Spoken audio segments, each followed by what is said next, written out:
ये स्टूडेंट्स अस्सलाम वालेकुम। कैसे हो बेटा? ठीक ठाक? उठ गए हो? जी जनाब।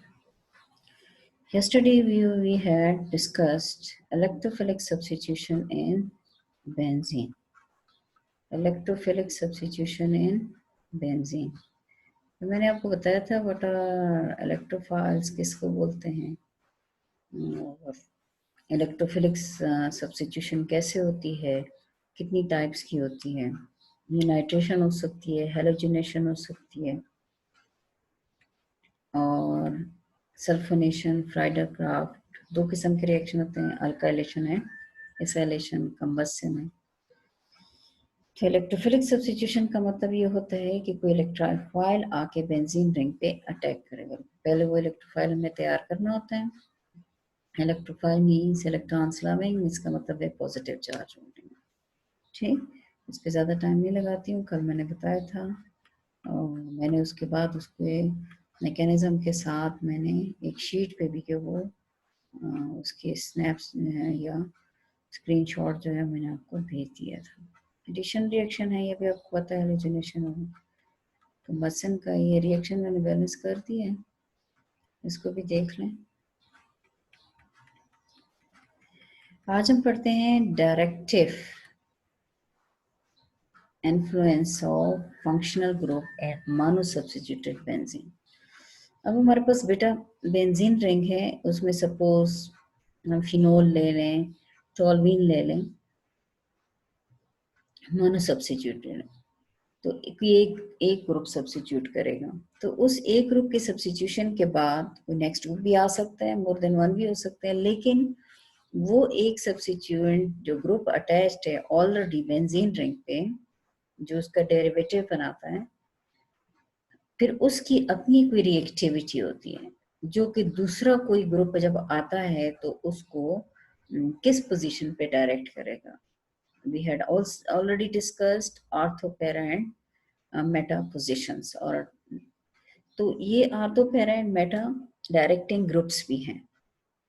अगर तो आपका कोई ग्रुप अटैच्ड है तो ये उसकी रिएक्टिविटी होती है कि वो जो नेक्स्ट कमिंग ग्रुप आएगा तो वो उसको ऑर्थोपेरा पे भी भेजता है या मेटा पे डायरेक्ट करता है। ठीक है बेटा, तो इसके लिए हम आज देख रहे हैं when monosubstituted benzene is subjected to further substitution, three possible di substituted products are not form in equal amount.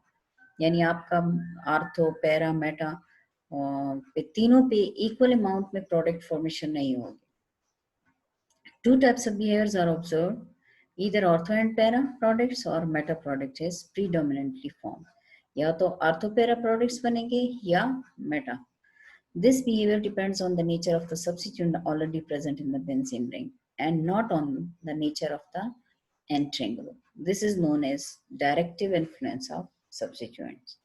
हमारे पास कौन से ग्रुप्स होते हैं? Ortho and para directing groups हैं, मेटा डायरेक्टिंग। क्लियर? आसान सी चीज है बेटा, सिर्फ ग्रुप्स को याद रख लें और फिर जब ग्रुप्स याद हो तो फिर उसको देखते जाएं कि वो जो ग्रुप्स जहाँ पे अटैच्ड हैं तो वो आर्थो पोजीशन आर्थो पैरा पे हैं या मेटा पे हैं। तो फिर उसके बाद नेक्स्ट टाइम ग्रुप जो है मैं ग्रुप्स की एग्जांपल्स भी बताऊंगी, कौन से आर्थो पैरा डायरेक्टिंग है और कौन सा मेटा डायरेक्टिंग। अब ortho para directing, the groups directing groups, the groups which direct the incoming group to ortho and para position are called ortho-para directing groups. For example, hydroxyl group जिसको phenolic group हम बोलते हैं। अच्छा, पहले और दूसरी example bottom पे देखें। फॉर एग्जांपल एमाइंस हैं NH2 और टॉल्वीन है, अगर सॉरी मिथाइल ग्रुप है, इथाइल ग्रुप है, OR ग्रुप है, ईथर का ग्रुप हो सकते हैं, NR2 है, एमाइंस हैं। तो ये जो ग्रुप्स अगर आपके पास ऑलरेडी बेंजीन रिंग पे अटैच्ड होंगे तो दूसरा जो ग्रुप आएगा तो उसको किस पोजीशन पे अटैक करवाएंगे? ऑर्थोपेरा। समझ गए बेटा? अब इस हम ये देख लेते हैं कि जो हाइड्रोक्सिल ग्रुप की एक मैंने रेजोनेटिंग स्ट्रक्चर ड्रॉ की है उसको समझने की थोड़ी जरूरत है। The resonance structures of phenol show that the overall electron density on the benzene ring increases on ortho and para position, meta position, in the presence of, then the meta position in the presence of these group. ये बच्चे वो वाली बात है कि जब थोड़ा सा वो हो जाता है तो फिर लफ्ज की समझ नहीं आती बच्चे ने क्या लिखा है, तो कभी कभी हम भी ये मिस्टेक कर लेते हैं. Position then meta position in the presence of this group. Phenolic group को देखें, ये इसकी हाइब्रिड रेजोनेंस हाइब्रिड है, ठीक है, स्ट्रक्चर है. अब देखें, पहले अगर आपके पास ये है OH ग्रुप है, तो ये जो OH में से जो नंबर ऑफ इलेक्ट्रॉन्स है उसको ट्रांसफर कर देते हैं इधर, ठीक, बॉन्ड आ जाएगा इधर और ये वाला बॉन्ड ऑटोमेटिकली यहाँ पे चला जाएगा. तो ये क्या हो जाएगा, ये वाले इलेक्ट्रॉन्स इधर आ जाएंगे तो इस पोजीशन पे, और ये वाले इधर आएंगे तो यहाँ नेगेटिव हो जाएगा, ये नेगेटिव चार्ज सर्कुलेट करेगा, इधर से इधर आएगा और फिर ये इधर आ जाएगा. ये देखिए नेगेटिव ग्रुप आपको इलेक्ट्रॉन के साथ शो हो रहा है, ठीक. फिर आप इसी को यहाँ से शिफ्ट करके इसमें लेकर जाएंगे तो देखिए इधर नेगेटिव ग्रुप आएगा. फिर इस बॉन्ड को इधर शिफ्ट करेंगे तो फिर हमारे पास यहाँ पे नेगेटिव ग्रुप आएगा. ऊपर से तो जब हमने निकाला है तो ये पॉजिटिव आ गया था, ये देखें पॉजिटिव है, ठीक. और फिर जब आपके पास ये वाला बॉन्ड दोबारा हम अपने उसकी जो उसकी कमी थी वो रिकवर कर जाएगी और हमारे पास जो स्ट्रक्चर है वो हमारे पास कुछ इस तरीके से आ जाएगा. अब अगर आप इसको देखेंगे रेजोनेटिंग स्ट्रक्चर में, ये बॉन्ड देखो इधर इधर इधर, लेकिन जब हमने एंड पे देखा है तो ये वाला बॉन्ड जो है वो इधर शिफ्ट हुआ, ये इधर है, यानी डीलोकलाइज्ड हो गए ये इलेक्ट्रॉन्स, ठीक है, जो मैंने कि रेजोनेंस स्ट्रक्चर्स के बारे में आपको बताया था. और चार्ज सर्कुलेट कर गया नेगेटिव चार्ज, ठीक है. इलेक्ट्रॉन्स को हम इधर लेकर आए थे तो इलेक्ट्रॉन नेगेटिव होगा और OH पे जो है 2 इलेक्ट्रॉन की कमी आ जाती है जो कि हमने इस साइड पे शिफ्ट किया था, तो वो आप साथ हमने इसको डीलोकलाइज किया पूरे जो फिनोल रिंग बेंजीन रिंग पे हमने उसको सर्कुलेट किया. सर्कुलेट करने के बाद पोजीशन डबल बॉन्ड की चेंज आ गई है, बट ग्रुप हमारे पास वही है. अब अगर ये ग्रुप प्रेजेंट होगा तो कोई नेक्स्ट कमिंग आएगा, ठीक है, ये आर्थो पैरा डायरेक्टिंग है, तो ये आर्थो पैरा डायरेक्टिंग ग्रुप्स में आएगा, ठीक है बेटा, आसान है, मुश्किल नहीं.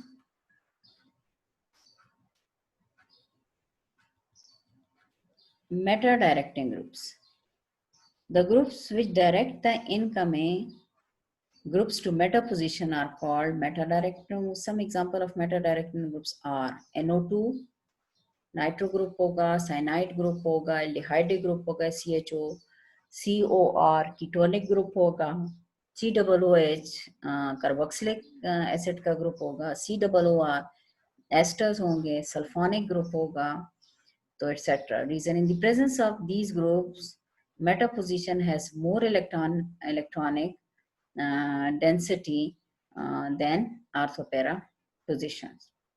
Nitrobenzene is the resonance hybrid of the following structure.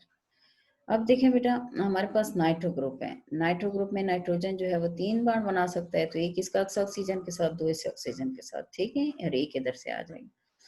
तो ये जब हमारे पास आता है तो ये वाला बॉन्ड हम शिफ्ट कर देते हैं इस ऑक्सीजन के ऊपर, नेगेटिव चार्ज चला जाएगा. जाहिर है जब आप यहाँ से लेकर जाओगे तो हमारे पास यहाँ पे इधर से इधर चला जाएगा तो ये पॉजिटिव आ जाएगा. ये पॉजिटिव जो है वो कवर करने के लिए हमने ये वाला बॉन्ड जो है वो इधर शिफ्ट कर देते हैं, यहाँ पे डबल बॉन्ड के साथ आ जाएगा. अब हमने यहाँ से डबल बॉन्ड शिफ्ट किया है तो हमने शिफ्ट किया है उधर, तो ये पॉजिटिव हो जाएगा. अब हमने इसकी कमी को पूरा करने के लिए इधर से बॉन्ड लेकर आते हैं तो ये पूरा होगा तो यहाँ पे पॉजिटिव साइन आ जाएगा, ठीक. और फिर इसकी कमी को पूरा करने के लिए ये देखें ये वाला आ जाता है इसको, तो ये वाला कॉर्नर जो है वो पॉजिटिव हो जाएगा. अब इसकी कमी को पूरा करने के लिए दोबारा ये डबल बॉन्ड इस साइड पे आ जाएगा. अब हमारे पास नाइट्रोबेंजीन का जो हाइब्रिड स्ट्रक्चर है वो इस तरह आ जाएगा. जब ये इधर आ जाएगा बॉन्ड आ जाएगा तो ऑटोमेटिकली ये ऑक्सीजन का पेयर जो है वो दोबारा इस पे दोबारा शिफ्ट हो जाएगा जो डबल बॉन्ड की फॉर्म में आएगा और हमारे पास नाइट्रोबेंजीन की हाइब्रिड स्ट्रक्चर फॉर्मेशन हो जाएगी, ठीक बेटा, ओके. अब हमें थोड़ा सा इसके बारे में पढ़ना है कि ये जो बेंजीन, जितना हम कहते हैं प्लेजेंट स्मेलिंग कंपाउंड होते हैं, स्वीट स्मेलिंग कंपाउंड होते हैं, तो ये कार्सिनोजेनिक एंड टॉक्सिक भी होती है, यानी ये पॉइजनस भी हैं। कार्सिनोजेनिक जो कैंसर क्रिएटिंग है या जो आपका उसका रीजन बनते हैं। Benzene and polynuclear hydrocarbons containing more than two benzene rings fused together are toxic and said to possesses cancer-producing carcinogenic property. Such polynuclear hydrocarbons are found on incomplete combustion of organic material like tobacco, coal and petroleum. वैसे तो हमारे पास benzene ही होता है, लेकिन जो nuclear hydrocarbons हैं हमारे पास कब बनते हैं? लाइक टोबैको है, उसकी इनकम्प्लीट कम्बस्टन। इनकम्प्लीट कम्बस्टन जो कम एयर, कम ऑक्सीजन की प्रेजेंस पे, जैसे अब हम बायो में पढ़ते हैं एरोबिक एनारोबिक रेस्पिरेशन जो है, ठीक है बेटा। तो इनकम्प्लीट कम्बस्टन हो जाती है ऑर्गेनिक कंपाउंड्स की। टोबैको हो गया, कोल हो गया, पेट्रोलियम हो गया, जिसके अक्सर आपने देखा होगा कि जो डीजल व्हीकल्स होती हैं, तो उसमें से अगर आपको देखेंगे ब्लैक कलर का स्मोक निकलता है, और वो उससे आप देखो फौरन आपके सर में हेडेक स्टार्ट हो जाता है। उसकी वजह ये कि जो इनकम्प्लीट कंबस्टन या जो उस ऑयल में कोई मिक्सिंग है, तो उसकी वजह से इनकम्प्लीट कंबस्टन हो रही होती है, और इनकम्प्लीट कंबस्टन से वो जो एयर में इसका शामिल होता है स्मोक, तो वो इसको अच्छा, अब ये चीजें हैं जब हम इनहेल करते हैं तो ऑब्वियसली फिर लंग कैंसर वगैरह इस तरह की बीमारियां आती हैं। They enter into human body and undergo various chemical reaction and finally damage DNA and cause cancer. तो ये चीजें हमारी बॉडी में एंटर होती हैं, और एंटर होने के बाद बायोकेमिकल रिएक्शंस के साथ आती है, जिसको हम साइड रिएक्शन कहते हैं, साइड इफेक्ट्स बोलते हैं। फिर डीएनए को डैमेज करते हैं, जब डीएनए आपका डैमेज हो जाता है तो ये कैंसर काज करता है।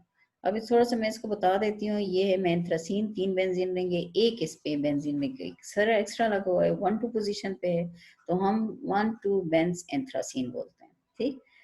इधर से 1-2-3 पे मिथाइल ग्रुप है, मिथाइल ग्रुप के बाद कोल एंथ्रासीन, कोल एंथ्रासीन के साथ ये जो आपके 5 कॉर्नर कार्बन जो का कंपाउंड अटैच है, उसके साथ कोल एंथ्रासीन बोलते हैं। इसकी जरूरत आपको नहीं है, बट इवन देन जब मैं पिक्चर इसको ले रही थी नेट से, तो ये इस बीच में आ गया। 1-2 बेंजपायरीन। बेंजपायरीन का मतलब है जब आपके पास 2 बेंजीन रिंग एक्स्ट्रा एंथ्रासीन के साथ होंगे तो ये पायरीन कंपाउंड हो जाएंगे।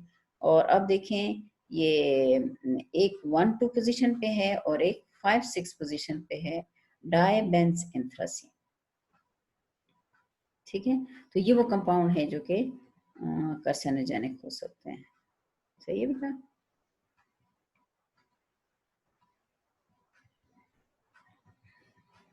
Thank you for today. I hope कि आपको अच्छी तरीके से ये समझ आ गई है। इसको समझने की कोशिश करें, और समझने की कोशिश करने के बाद इसको दोबारा याद करने की और लिख लिख के प्रैक्टिस करने की कोशिश। Take care. अल्लाह हाफिज।